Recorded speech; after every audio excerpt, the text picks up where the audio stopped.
case we haven't met, my name is Wei Pen. I'm a new faculty here, joined between SPIA and the Emily Center.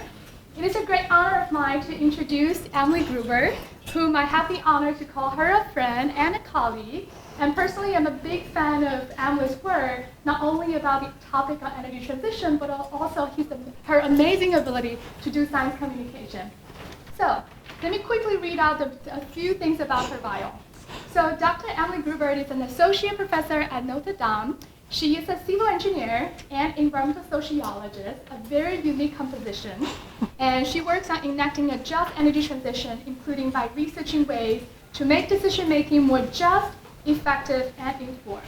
Her recent work focused on a number of topics, including the future electricity system transition, methane emissions, water and energy, social environmental assessment, and computational social science.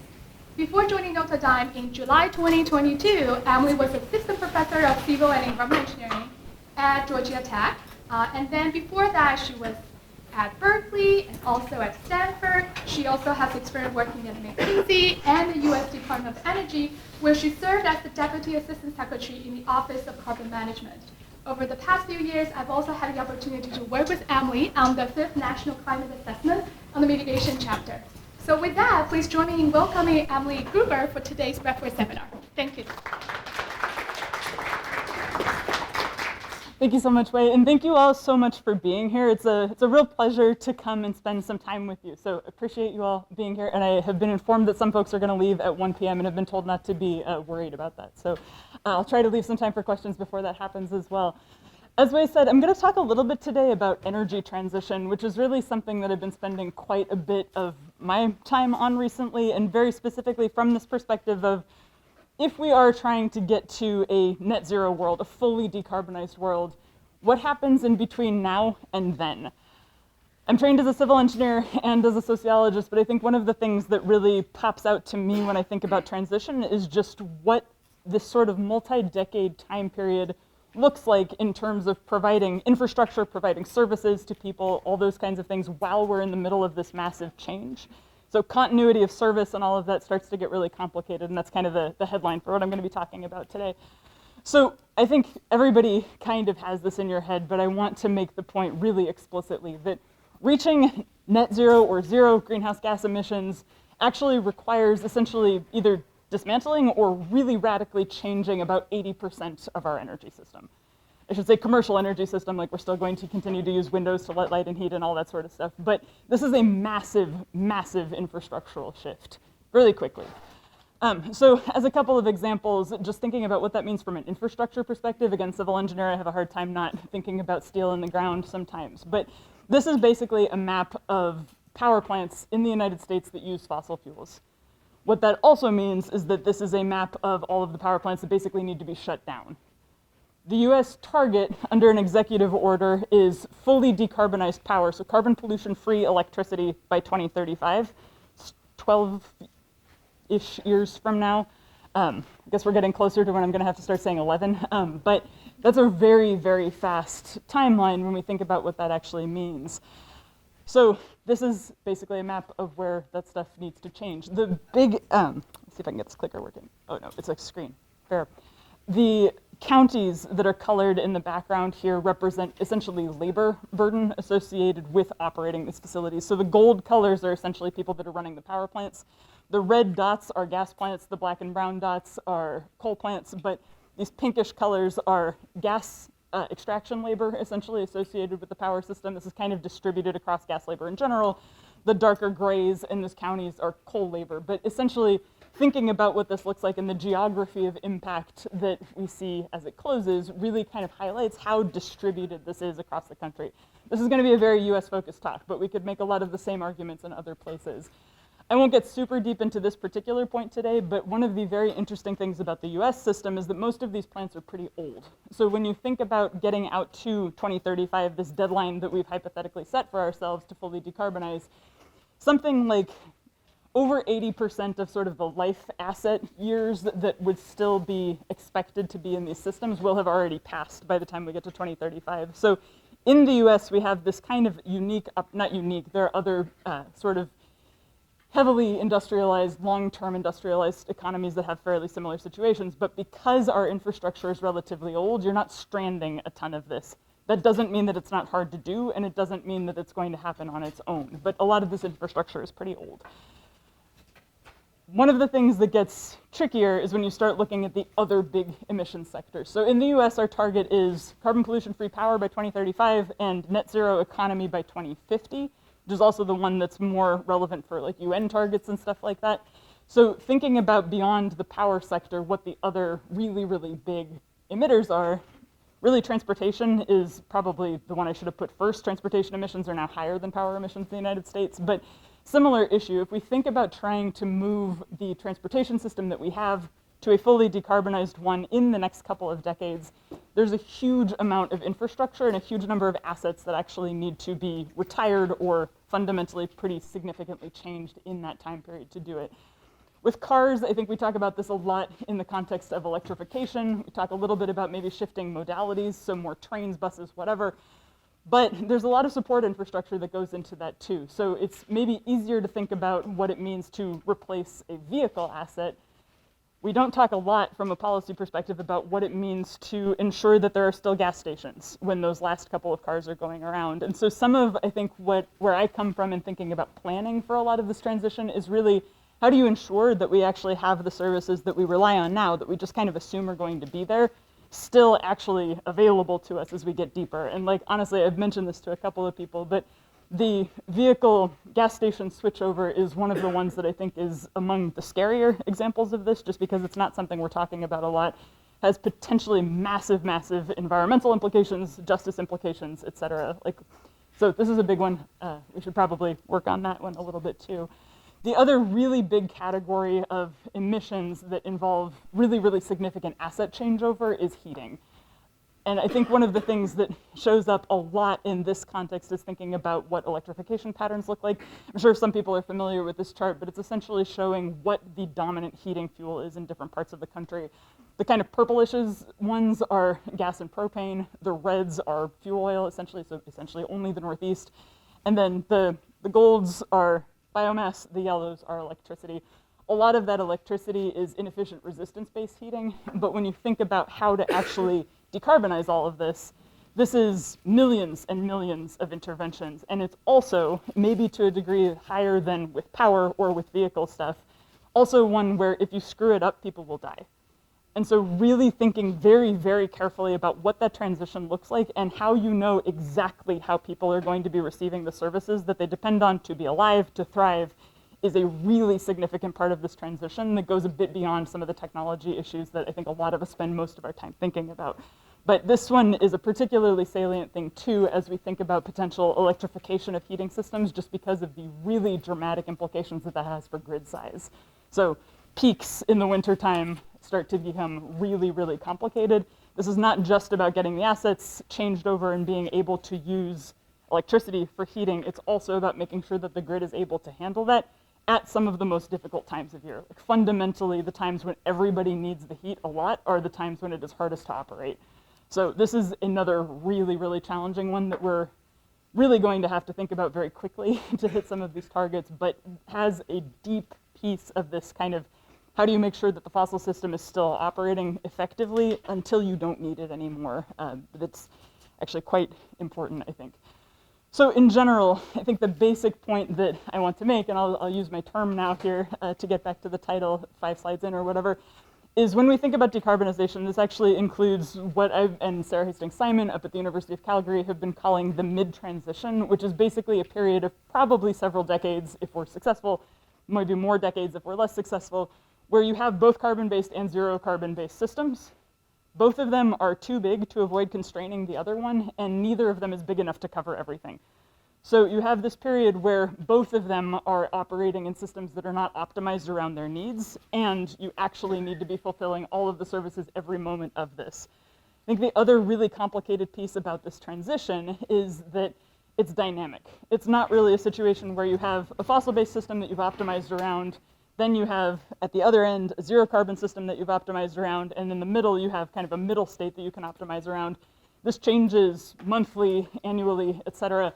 as, at the same time, climate change is accelerating and we start to see more of those impacts in the system. So just operationally speaking, the kinds of impacts on infrastructure and assets and how we learn to operate them together in order to provide continuity of service gets really, really difficult and probably gets more difficult before it gets easier. Hypothetically, on the other end, when you have a fully zero carbon system that you can optimize around its own needs, you're in better shape. But to get there, we need to work within a system where we're having a lot of those systems adapt to the existing system in ways that might not actually be their preferred modalities. So this is hard, and I think my general argument is that doing this well in a way that actually allows people to continue to access all of the services that we need to live, to thrive, et cetera, essentially does require some level of coordination and planning. So someone's got to pay attention to this and hopefully be in charge of it. To put a little bit finer of a point on this just issue of the mid-transition in general, during this period, which again, even if we go as fast as you can imagine, probably lasts a couple of decades. Like imagine we hit 2050, that's still more than 20 years away, thankfully at this point. But and hypothetically, we should probably be going faster if we could. But during this period, you have these two systems constraining each other. We're not really at the point where that's taken off in many contexts in the United States. So this image in particular is kind of showing a heuristic we put together suggesting the mid-transition period is around 20% to 80% penetration by one system or the other. This is hilariously close to the traditional 80-20 rule, but we did do a couple of checks and it turns out that that's relatively correct when we start seeing things like solar curtailment or like really heavy peaking in the power system or something. But this is basically showing where we are in that penetration pathway for electricity at a state level in the US. And essentially, I know the numbers are really tiny. If it's not green, we're not really in that transition all the way yet. So we're starting to enter this period, but we haven't really started to see what this is going to look like at kind of its full glory when maybe you have a 50-50 system for a little while. Like this gets harder depending on where you are. And we haven't really entered it at all for things like transportation. Heating, I think you could make some arguments, but in terms of kind of a directed normative transition, we're not really there yet. One of the other things that is really important, I think, about the mid-transition is that if we succeed at this, and I'm like taking a very assuming that we succeed approach in talking about this, if we succeed, this is a period where you directionally have one system getting bigger and one system getting smaller. That has really important implications, not just for what we expect from those systems, but also what we expect from a lot of the kinds of supports that you need to keep infrastructure running. So can you expect to still have a job at the end of your career if you enter into one of these fields? The growing one, yes. The shrinking one, maybe not. How much investment are you going to have? If you need longer term, big maintenance kinds of projects, what are you going to be doing here? I used to teach an energy class when I was on the West Coast where we would go to a lot of power plants every year just to kind of show students what that looked like, get some intuition about it. But I went to the same particular gas plant, I don't know, maybe 6 or 7 times over 8 years or so. The last time we went, our host, who had been our host for many years, was basically like, sorry, I'm a little down today. Like most of my colleagues got fired this morning and they were really starting to think about shutting down that power plant with kind of a sudden announcement, and you could tell. Like years earlier, you'd go around, the whole thing's painted beautifully, there's no rust anywhere, it's clean, all that sort of stuff. Once they announced they were going to shut down, like plant's still running, plant is still fundamental to a lot of operations, but now it's rusty, there's dirt around, there aren't as many inspectors, things like that. And I think one of the things with this whole shrinking bit is that we probably should expect not only to see potentially new safety issues that we thought we'd solved because we had enough investment in that, but also just general dynamics of not even having enough people running in these spaces, et cetera. And I think one of the really big complex things about transitioning the fossil system down in particular is ensuring that, like literally, that you have the A-team operating these systems until the last day, because they are high hazard infrastructures that are going increasingly disinvested, essentially, that are also having to operate in new and exciting technical conditions because they're having to accommodate other types of systems, and they're dealing with climate change all at the same time. So this is getting harder, not easier, right when you have a lot less money, a lot less interest by people going into these fields, et cetera. So again, as kind of a pitch for why do we actually need to plan this, and why do you need someone coordinating it, there needs to, I think, just if from a public safety perspective only, there needs to be a lot of attention to what happens to a lot of this high hazard infrastructure as it shrinks. That's obviously also true with a giant growth system. Like you want to make sure that that grows in a way that is consistent with principles that you care about, all that sort of stuff. but it's a little easier to convince people to stay in industries that are likely to stick around. And again, just to kind of put this point really explicitly, this is probably a decades-long situation where you have one system operating with another system. They're both too small to run everything, so you are going to have to rely on one or the other at times, and they're both too big to just ignore. That starts to have, I think, more important implications when you're in emergency conditions. I'll talk a little bit about this in a second, but we don't necessarily have a good catalog and a good planning structure for thinking about when we have assumptions about which system is going to be taking over under emergency conditions. Classic example being kind of assuming that a natural gas power plant is there to pick you up when your renewables start to go out. Somebody probably should be paying attention to that. I think the other thing that I will say really explicitly, just because I want to say it like 4 or 5 times, is all of this stuff is pretty solvable. Like, these kinds of operational problems are things that we know how to handle. Like, we know how to get good at solving problems with managing very challenging systems. Like, that's something people are good at. But if we don't spend the time to actually do it, we are going to miss a massive opportunity to succeed here. But I actually do think a lot of this stuff is pretty solvable. We just actually have to bother to solve it. And yeah, other point just basically being that different systems are going to enter and exit this transition at different points, which from some perspectives is actually really helpful. We get to learn from people's experience, all that sort of stuff, but it also means that it's not necessarily super easy to just do it all at once. This also, though, opens up some opportunities to have different systems supporting each other, so some of, not cross-subsidization exactly, but situations where you have one helping another are probably also available. Just to kind of put a sense of how I think about this, I think in general, you can describe decarbonization in a lot of different ways. Like, this is not the only way to think about it, but a lot of the time when I'm thinking about transition, I really think about this as kind of a 2-process system. So there's industrialization going on. This is the build out of the zero carbon system, essentially. And then there's deindustrialization going on, which is essentially the closure of the other stuff. In general, from kind of a policy perspective, and even from kind of an engineering analysis perspective, we talk a lot about why it's beneficial to see industrialization. So new industries, job growth, new opportunities for technology development, all these types of things. It's a pretty common line, especially in political contexts where we're really starting to think about kind of the good futures that we could get to. We also talk a lot about the benefits of decarbonization. So climate change aside, there's a lot of opportunities with air quality, water use, all these types of things that are relatively well known and relatively well explored in a policy setting. But for a lot of like good reasons, like I get it why if I'm a politician, I'm probably not going out there and starting at this point. We don't talk a lot about the disbenefits of industrialization more now than we have been, so especially around a lot of conversations with siting and who's getting things cited with them and who isn't, those sorts of things. We don't talk much at all about deindustrialization and tend to kind of even talk about those more as like an act of God or something when they happen. Like when you have a plant just close one day or a mine just close one day. Some of these things are more predictable than we give them credit for, but we don't talk a lot about what that looks like. We don't talk a lot either about just how we manage this middle point. And I think that those are really the big gaps when we think about transition that, again, are solvable, but there are some gaps in what we're actually focusing on that I think are going to start getting a lot more important. So this really kind of comes back to this fundamental question of how do you actually facilitate a just transition away from fossil fuels to get to your net zero future in a way that also kind of creates the world that we want to live in. There's a lot of values conversations caught up in that, a lot of competing value systems, a lot of really, really challenging issues around speed and how and these kinds of things. But really, I think without talking about the dynamics of these two systems kind of operating with each other, you lose a lot of opportunities to think about where we're going. So we know what happens when we don't plan ahead. I live in northern Indiana. The steel industry collapse is still extremely present there in people's lived experience. So I actually live in a neighborhood where, like, if I look across the street, I see the redevelopment of an old sort of, depending on what point in its lifetime, shoe or gasoline tanks for fighter jets or some sort of rubber material factory that was there until the 90s when it was imploded. Not directly steel, but like there are really significant hallmarks of what we generally hear called the Rust Belt around a lot of the US at this point still.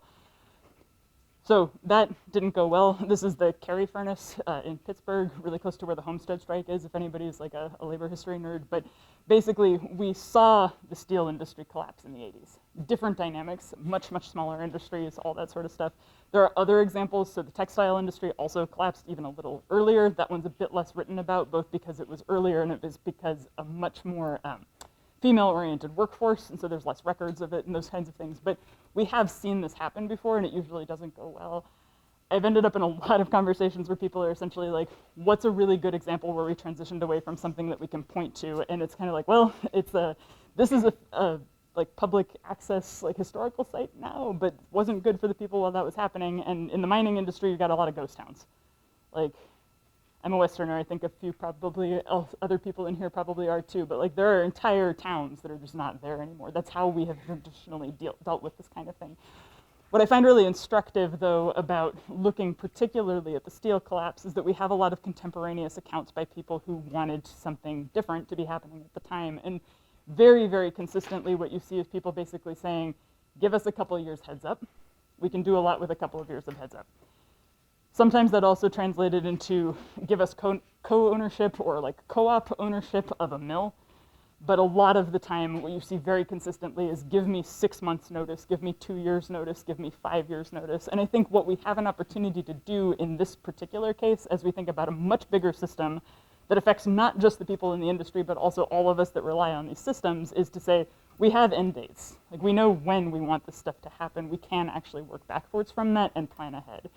Even with the power system, like that's, if you assume we're going to succeed, again, 12 years away. 12 years is a long time to make plans, and it's a long time where you can kind of work through a lot of the issues that you might need to think about. But like, even just in terms of, you know, how many people are going to need some sort of support as we move through this, what else could we do? Like, that's a pretty long time from a planning horizon. That doesn't mean this is going to be easy, and specifically because it's not just shutting it down, right? Like, we need to build up all the other stuff that's going to replace it, which also means we probably need some flexibility in end dates, and we need people to understand that there's maybe some flexibility in end dates without being completely screwed up if we do that. But really thinking about where we have opportunities to use the headroom that we have to make these plans in advance, I think is kind of where we need to be at this point. So it's helpful that we have dates. There are a couple of places within the world, in the US in particular, that are really starting to play with policies that use retirement deadlines and dates and things like that. Most notably Illinois, which has a retirement deadline for its entire coal fleet at this point. But those kinds of processes are the ones where we tend to see a little bit more sense that we actually may be more successful than if we just let stuff close. So I think people probably are quite familiar with a couple of these points, but just to kind of make the point explicitly, unplanned transition is bad. I think not going to necessarily assume that this is something that you all have heard or have thought about, but I think a lot of the time, especially while I was working with the government, especially on some of the energy community supports kinds of things, I sometimes hear the idea that, you know, these are places that have known for a long time that climate change is here, that we're probably moving in these policy directions. Like, they had plenty of time to figure it out. Don't worry about it, just let them fall. There's reasons to be sympathetic to that. There's also a lot of reasons not to be sympathetic to that argument. But even from a purely instrumental perspective, allowing these systems to fail endangers everybody because you no longer have the systems that you expect to be there actually operating. And so just sudden failure is pretty disruptive. This is an image from a coal mine strike essentially a couple of years ago where people were blockading the rail line coming out of one of the black jewel mines in Kentucky, basically because the mine announced, essentially as many of them do, one morning that they were going out of business and everyone was fired. People hadn't gotten their paychecks, this is illegal, it was not compliant with Warren Act issues, all that sort of stuff, and so they blockaded the train line until they got paid. This is the only example I've ever heard of where people were actually having money pulled out of their bank accounts via their direct deposits, so like a particularly egregious one, but this kind of thing is not that unusual. Has been very common in the coal industry in the United States, and we're starting to see it in some of the other ones. But just in terms of the social disruptions, this is kind of the color of that. With coal mining, there's this really nice paper that Josh Macy and Jackson Salavera wrote a few years ago that basically suggested that just between 2012 and 2017, about $5 billion in pensions and environmental remediation liabilities were discharged through bankruptcy. That's a strategy that has been used pretty heavily by coal. It's, I think every coal company in the United States has gone bankrupt at least once in the last 10 years, and I think most of them more than once, which was also very funny when a lot of the divestment campaigns at schools started being like, we're divesting from coal. It's like, I hope you were not already invested in coal, because the fiduciary situation there is a little rough. But basically, massive, massive discharges that tend to fall on workers and the environment. This is again, a very common thing in the coal industry. This is even a few years old at this point, but we are starting to see it much more in gas, with oil to some extent, and with a lot of power plants. Why this is also interesting, because another question I get a lot is, well, how can we stop this in coal? It may be too late to stop this like massively unjust transition that we've seen in coal, but other fossil industries are a lot bigger. At this point, there's 42,000 or so people employed in coal mining. Of those, the people that you would actually think of as a coal miner, as opposed to like an accountant or a front room person, electrician, those kinds of things, probably closer to 6,000 to 8,000. It's not a big industry anymore. But you see oil and gas is closer to 120,000 or so, fossil generation around 75. Like, these are industries that affect a lot of places and some people. At the same time, these numbers are not huge. Right? Like, Walmart employs, I think, like 6 million people or something. These are numbers that we can afford as a country to really kind of decide we're going to nationalize or something like that. We have options. Maybe that's the option, maybe it's not. But this is not tens and tens of millions of people, but it is people that you probably want to make sure are actually, again, still on the line until the last day that you need this infrastructure, and people that you need to do something to convince them to keep working and keep working well in an industry that we've decided to phase out. And a lot of these jobs are very location specific. So that is part of why a lot of the place-based work that we see is going on right now as well. This one, I think, is quite familiar to anyone that was in Texas or the surrounding regions at the time, but just in terms of kind of dynamics of energy service provision, when you don't have planning of who is responsible for the edge cases and who is responsible for the emergency situations, you end up with very, very dangerous situations. So this is a, I think, infamous at this point chart basically showing the ERCOT near collapse a few years ago. And what we saw in that situation was a general expectation that the natural gas peaker system, or natural gas system in general, was going to be available to take over in winter conditions and prevent blackouts. That didn't end up happening. A lot of the after-action reviews have focused on the fact that things were not designated as critical infrastructure, whatever. Like, there are mechanisms that you can use to avoid this, but the overall point is this was a situation where we weren't planning on one system failing in a way that no one was really paying super close attention to. This is a little bit different from some of the stuff we might expect from transition, and you can have a lot of conversations about ERCOT and all that sort of stuff. But overall point being that if we do get into situations where we kind of assume, you know, there's 2 or 3% gas left on the electricity system, and so that's going to take over under like super, super cold, like Dunkelflaute conditions or something along those lines. Maybe, but we actually need to make sure that they're aware that that's their job and that they're ready to do it. In this kind of situation as well, a lot of those backup systems are things that have to operate fundamentally differently. So when I talk about public safety and who's actually running these things and how much harder they're getting, probably when you pull up those backup systems and when we talk about them running for 2 or 3 days a year, that's a really, really different situation than kind of consistent operations where people are used to the plant, can feel the plant, all that sort of stuff. This is basically, I turn on my fire water system every 10 years and hope that there's still water in it, kind of a thing. So how we think about regulating, how we think about inspecting, like all those kinds of things start to get very, very different as the expectations of what that system is there to do change. I think also, just to not put too fine of a point on it, but generally abandoning high hazard infrastructure is a bad idea. We've done this a lot of times. This is mostly coal industry stuff, so acid mine drainage, mountaintop removal, that kind of thing. But we've done this many, many times, and it is not great. Aside from the environmental liabilities, this is stuff that can explode, et cetera, like especially as we think about moving the gas system away and like who's using the gas system for what. These are pressurized lines that go into everyone's house in a lot of places. Like, thinking very, very carefully about what that phase-out process looks like as opposed to just letting it sort of become bankrupt is a project that I think we can make really good headway on. But again, we have to decide to do it.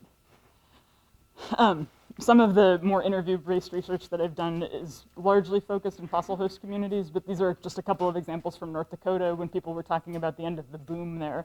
I bring this up not to say that this is exactly the same mechanism that we see with kind of a planned and intentional, directional, normative transition for decarbonization, but the boom-bust literature, I think, is actually fairly instructive in showing us some of the things that happen when we just allow the bust to be the mechanism by which we transition. You see a lot of people talking about just like abandoning things. So this one person saying, you know, they just left the building and said, here's the keys, bank, there you go, and just walked away, basically. Other ones that are also very consistent in a lot of these communities, basically talking about some things that were sort of tolerable when people were making money, suddenly becoming very, very not tolerable anymore. So in this case, people's kids getting asthma, like nosebleeds, nausea, these types of things, like not so excited anymore after the bust hit. But this is a pretty common thing that we see in bust dynamic communities and is basically, again, fairly instructive of what happens if you just walk away from this stuff. So phasing out high hazard industries requires really special care. This is a map of just the transmission system of natural gas in the United States. Like if you put distribution on here, you wouldn't be able to see the underlying thing, but like, that's a lot of miles of pipe. And again, with the point that I think we do have an opportunity to answer many of these questions and we are capable of answering them, I don't know that we have a great sense of what minimum pressures are for these kinds of things. Like when we think about using less and less gas over time, but still using it as a backup, who's maintaining those lines? How low can they run? If they are running super low, like do you need a lot more inspectors? Like these kinds of things, again, are answerable physical questions, but not yet totally answered. Similarly, like we have a whole lot of very coal-specific infrastructure, especially around rail. So this being in Wyoming on that side, but there's not necessarily a lot of plans of what happens to that if you walk away. And those mines are a little bit of an exception because they do tend to not be quite as hazardous, but when you walk away from an unreclaimed mine, that's dangerous and is a big problem through a lot of Appalachia, probably is not going to get better when we start doing it with oil and gas as well. So really thinking about where the opportunities are to be careful with this, I think is a huge task that is solvable. This is also a place where when we start to think about really what transition looks like, there are some really, really significant opportunities to think about labor transition and kind of labor phase-out pathways. So remediation in place oftentimes uses a lot of the same skill sets of people that are already working in this industry. I don't want to overestimate the value of basically having big remediation projects, but when you think about basically trying to keep a couple of generations of the workforce in these industries in a way that is compatible with a managed transition, allows them to stay in place and doesn't leave a lot of abandoned infrastructure, looking into opportunities to basically remediate is one very, very place-based way to do that. Okay, I'm gonna say one more thing, then I'm gonna stop for questions before 1, and then either we'll keep rolling with questions or I will just start talking again. But I think the last point that I wanna make quickly is just this all, I'm talking about this very much from the decarbonization side, but this is also very, very important in making sure that the new system is actually available and ready. That's where a lot of the really challenging public communication stuff comes into play, where you can't necessarily say precisely what date you are going to be done with the system. You can't say exactly how long you're going to need it as an emergency support. And so really thinking very carefully about who's managing this, what we need out of the system, and what our actual success metrics are in terms of ongoing service provision to everybody, in terms of knowing that we're ready for kind of common and predictable scary outcomes, essentially. Like these are all things that, again, we can do, but we need to decide to have done. All right, I'm gonna stop there for a minute and take a couple questions, and then depending on where we go, I'll talk more.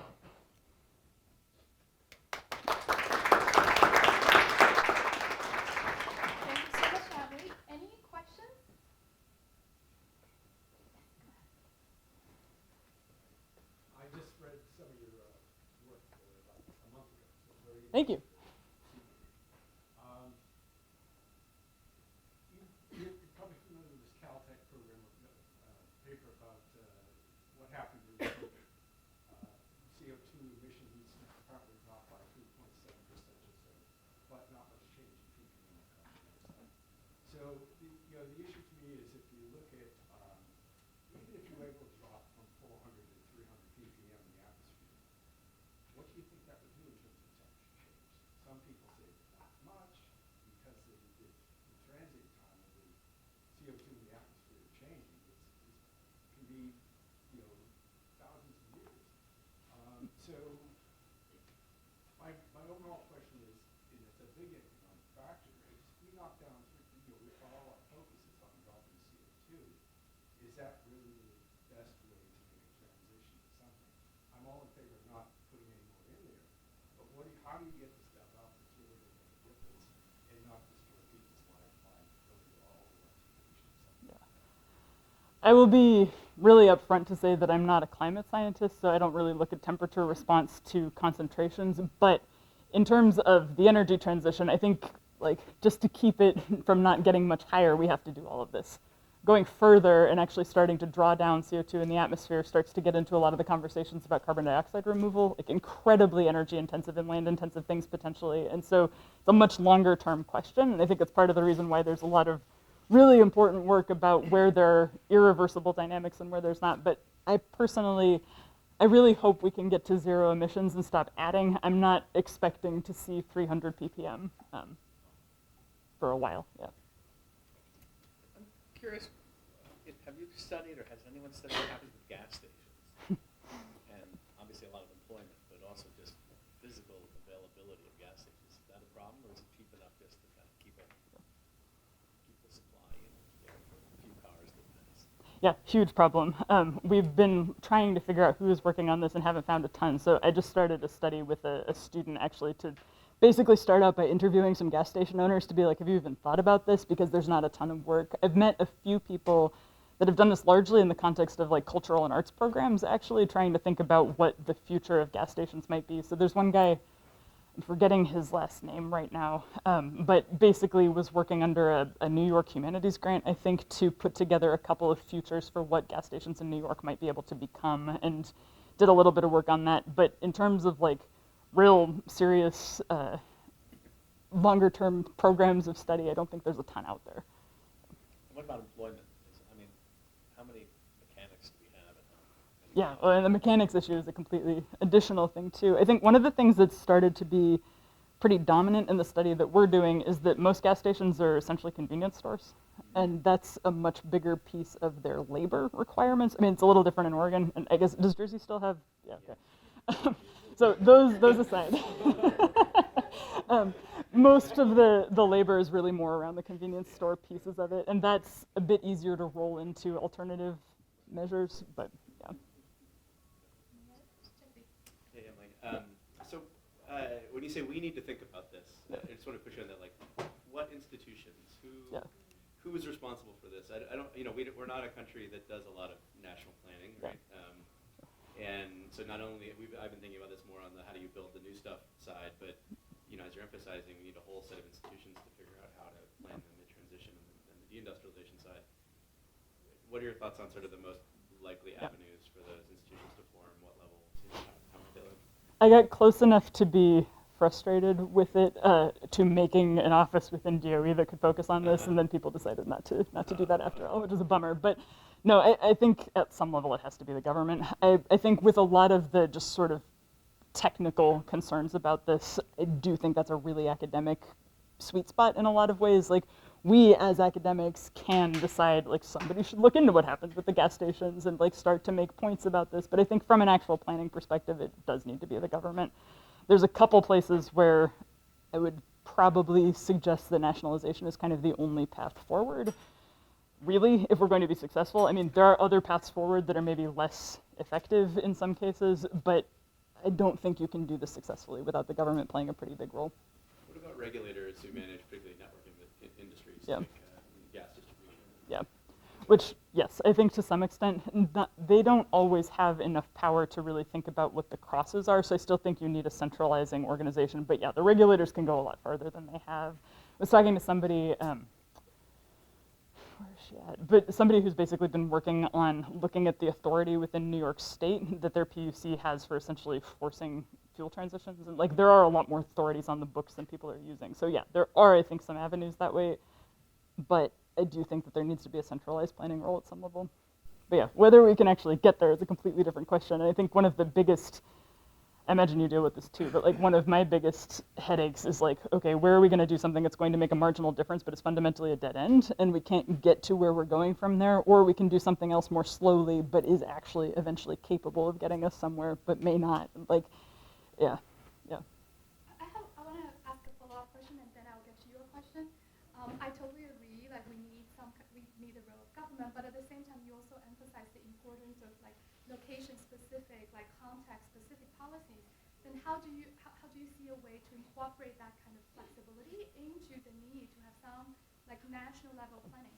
Yeah, no, that's a great question too. I think this is my other like kind of soapbox rant at times, but I don't think that you can do this transition without universal social services, essentially. And like, it is my fairly strong conviction that like universal healthcare is a prerequisite for succeeding at this in a way that is just like things like that. When you look at what people are afraid of when their power plant closes, when their mine closes, it's usually, I'm gonna lose my health insurance, I can't afford to live here anymore. Like, one of the things that I have in a bunch of backup slides, but I'll mention because I think it's relevant here, is I have a hard time sometimes with proposals that are very, very focused exclusively on fossil host communities and fossil fuel industries, et cetera, just because those are not the only people that are suffering, and in many cases you actually probably can argue that they have a lot more resilience just from exploited wealth that is actually built up in these places. Like, yes, it's a problem, and yes, it is true that a lot of the time that wealth did not end up with the people that are there, like Appalachia being the huge example here,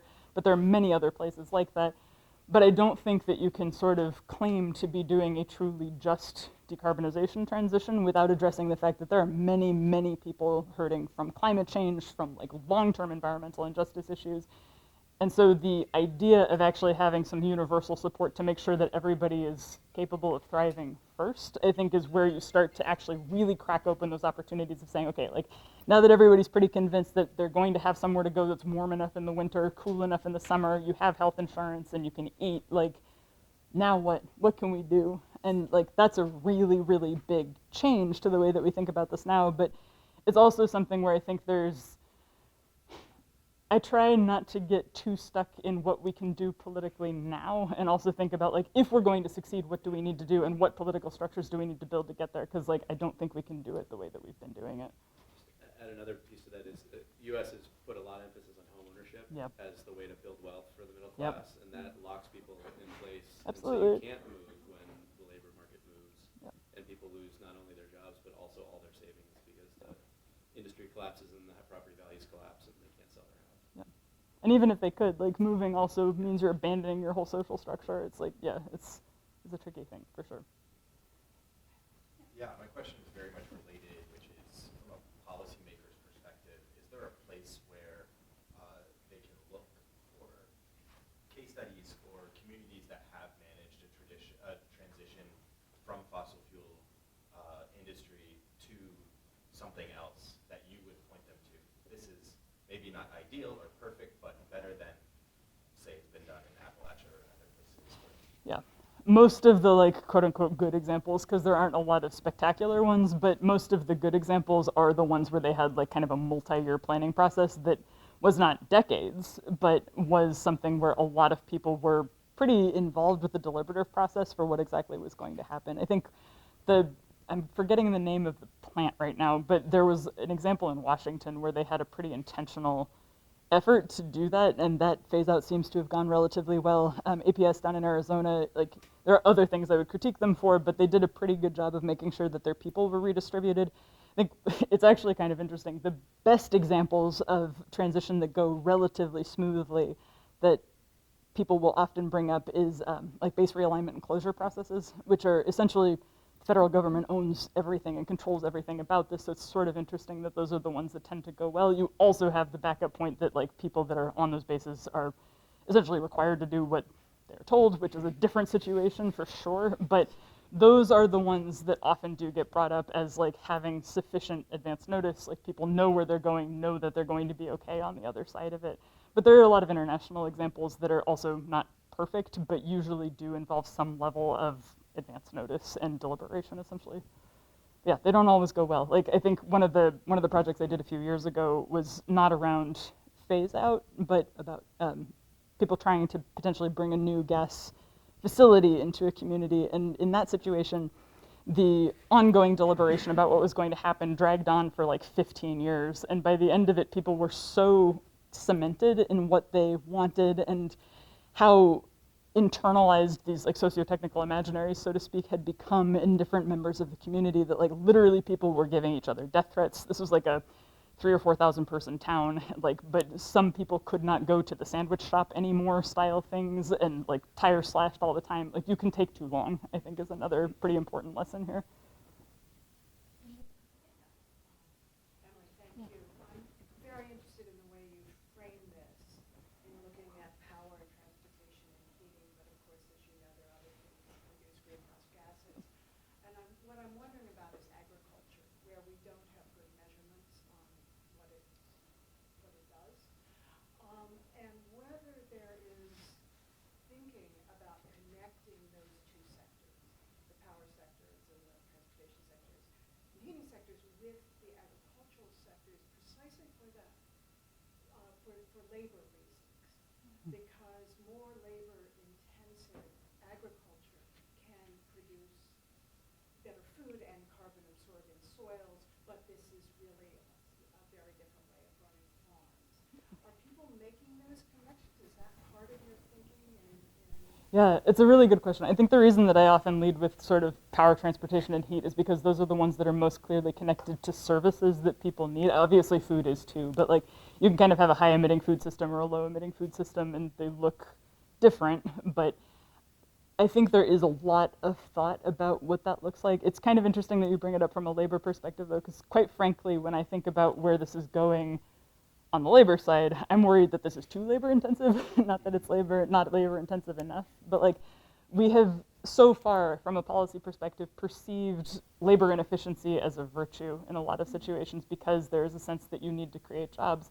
In a lot of these more fossil dependent places, like, labor unemployment rates are incredibly low already. And when you start thinking about basically going from a system where whatever it is, like 10 or 15% of it is renewable to maybe 800% of it is renewable, given the scale of change that we want to see from the power industry to support a lot of these other things, it doesn't take that much, like, back of the envelope to start to see sort of agrarian society levels of labor requirements if we don't get better at that. And because a lot of those infrastructures have lifespans of 30 years or so, maybe it takes 30 years to build out the system, you do get to kind of a steady state point where you have a lot of employment. So I think people are looking at sort of the ag energy intersections and switches, but I'm not sure I would necessarily look to it because we need more jobs in some of these contexts. Just to follow up, I'm thinking about Appalachia and where people have lost a lot of jobs, and there is some movement in the agriculture sector, mostly around Canada. Yeah, it's all the massive investments in hydroponics that people are sort of waiting with bated breath on some legalization questions, from what I understand down there. Yeah. I know you focus mostly on the U.S., but just as you were speaking, I was thinking about developing countries that haven't yet industrialized, and this argument about leapfrogging versus transitioning, and then in the case of transitioning, there's then the risk of either stranded assets or carbon knocking. Like, how do you sort of think about that sort of tension or dynamic and the trajectory of, the industrialization that is yet to happen, and the technologies that we have available and are viable, and even the costs for these countries, because most of them can't afford it. Like, is that something that you thought about, or that you, I guess just in reference to this idea of a mid-transition? A little bit. I think one of the things that pops up in places where you haven't yet necessarily seen carbon lock-in is whether there are places where you actually do prefer to accept some carbon lock-in and potentially some early retirements. Like, I hate using the concept of early retirements in the US because for the most part they're not actually early, and we give up something in talking about liability when we call them early, but in other places you may indeed actually have early transition if you install things with that expectation. And I think that there are a few places that have really been thoughtful about this. Like, we're going to put in a gas plant, but we expect that it's only going to last 10 years, but this is why we need this now. Like, that can be, I think, a pretty strong argument in some cases. The place where I get nervous when I see that is just, this always goes back to fuel supply at some level for me, but I think some of the end-use technologies are more dependent on fuel supply infrastructures that they don't control than people are necessarily aware of. So you can have a really good plan to have a gas system as your backup for a long time, but if you can't get that gas, like, you're in a really, really tough spot. And so I think there are some places where we probably overestimate the benefit of new carbon stuff because we're not accounting for that further out risk of access, essentially. But yeah, no, it's a really important question, and I hope more people look at it. I had a question for you about geography. And a lot of the maps that you put up at the very beginning show that there's these really strong spatial patterns across the United States. But a lot of the talk that you spent was looking at the temporal heterogeneity and when the transition is going to happen. Do you have any insights into the way that things like climate vulnerability that's variable across space, like for example in Alaska, where the effects of climate change are being felt much more strongly, especially on vulnerable energy systems, things like that, might structure the mid-transition differently in different regions, and the ways that justice can be kind of prioritized in those conditions, not just from a temporal perspective, but also kind of more geographically as well. Absolutely, and I think one of the things that I didn't talk about so much today, but one of the things I'm working on quite a bit is how you think about which investments you want to make first in order to enact this, and the ones that actually have, I wouldn't even call them co-benefits, but primary benefits that are going to tend to keep people safe are the ones that I think we need to start with, like particularly building interventions, like making buildings that can keep you warm and can keep you cool all year have massive, massive grid benefits. But the reason you do it is because people can actually like benefit very, very directly from that kind of thing. And I think that those ones, buildings in particular, is a really interesting to me geographic thing because the buildings are where the people are. And so you are going to tend to have more of that kind of work and more of that kind of investment in the places where you are. So I think that really thinking about services first is part of where I get to on that. It just may be a little bit of a broken record. There's a lot more detail that needs to go into that always. But like starting with what do people actually need, how do we provide that quickly, and then how do we start to think about some of the rest of this infrastructure stuff, I think is a good way to start. To follow up quickly, do you think that that's something that would occur at the federal level in terms of at the national scale, in terms of setting policy to address this, or is this something that should really be brought down to a much more local scale and be addressed at community levels or state levels? I think what the normative endpoints and the timing are is where the feds probably need to have at least some role. Probably we would prefer this to be an international thing, honestly. But the actual implementation, probably does need to be pretty local. I think we only have 5 minutes left, but let me see how many questions do we have. 1, 2, 3, and maybe counting Jackie, then it's 4. So maybe, Emily, we can take all 4 questions, but try to be brief in the answer, and try to be in your question too. Go ahead. Two very quick questions. One, how do you make the deadline credible? So at the end of the plan for it, and two, how, if at all, should activists advocating for people responsibility on the ground respond to your Great question. So deadline credibility keeps me up at night. This is one of the main reasons that I am worried about the way that the Diablo Canyon thing went down, because there was a massive negotiated phase-out timeline that then was overridden when policy priorities changed. Like, I get the arguments about why you might want to keep a nuke online. I think the damage done by basically walking back a very long-term thing is maybe worth more than the nuke, frankly. But yeah, it's really, really hard. And I think that this is one of those places where actually being credible does require pretty significant political change, because if you have flipping and flopping all the time, like, you can't really get there. So that's maybe where you start to need to compromise, go down more to the state level, more to the community level, whatever. But it's part of the reason why I'm interested in Illinois' policy. Like, Illinois is big enough that they can kind of pull off like semi-national actor kinds of processes that way. But yeah, like California has walked back retirement deadlines on gas plants, on nuke. Other places have walked it back on gas plants pretty consistently. So Indiana just walked one back again. We're not good at credible deadlines. And I think that this is also part of the place where actually having regulatory targets and like, there is no requirement to decarbonize right now. And so when you say you have a deadline that is fundamentally voluntary in a way that is really easy to play chicken with, so this is also, I think, to get a little spicy, one of the better arguments for nationalization. But so you talked about equal blackouts and the consequence of not having adequate people resources. I wanted to get what your ideas would be on firming up these resources and what is counteractive.